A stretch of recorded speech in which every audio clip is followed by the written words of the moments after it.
Alhamdulillah wa salatu wa salam ala nabiyyina Muhammad wa ala alihi wa sahbihi wa sallam. Amma ba'd. Ahabati fillah. Assalamu alaikum wa rahmatullahi wa barakatuh.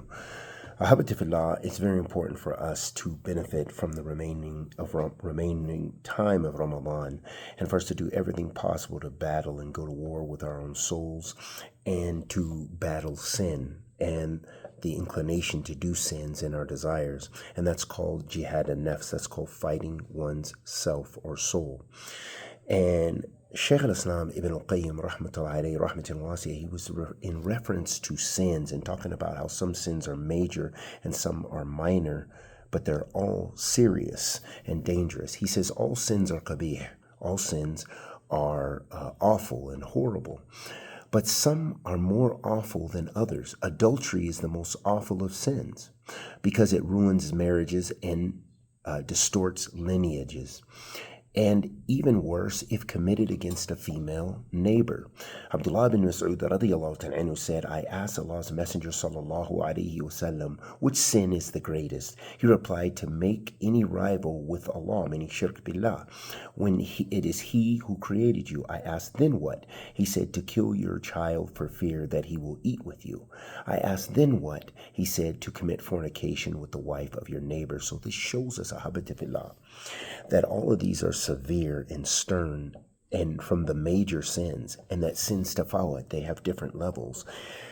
And for the believer, it's imperative that we strive our utmost to leave all sins and to distance ourselves from all sins, but especially the major sins. And in this hadith of the Prophet sallallahu alaihi wasallam, he mentioned shirk billah. This is the greatest sin. وَأَعْظَمْ مَا نَهَى عَنْهُ shirk. The greatest thing that Allah subhanahu wa ta'ala prohibited us from is shirk, is polytheism. And the greatest thing that He commanded us to do is tawheed, worshiping Him and Him alone. And also, the Prophet ﷺ gave us some tartib. He said, then, after committing the shirk, the next greatest sin would be to kill your child for fear that they will eat with you.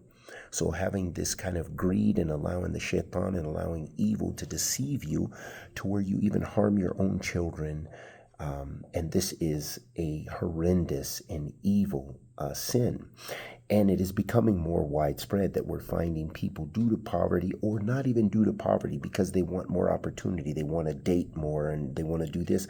They're drowning their kids, their children. People we've had doing this in America, and people who, boyfriends and girlfriends killing the 6-month child. I just read today it happened.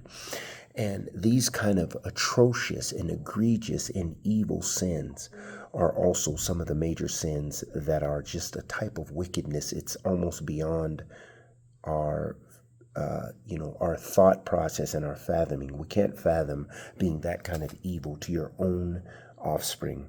And also the Messenger sallallahu alaihi wasallam said after that, he said to commit fornication with the wife of your neighbor, because here in doing this wicked and egregious sins, you have broken the trust of your neighbor, even if your neighbor's not your friend, and even if your neighbor is not your close companion, or you don't have necessarily good ties with them.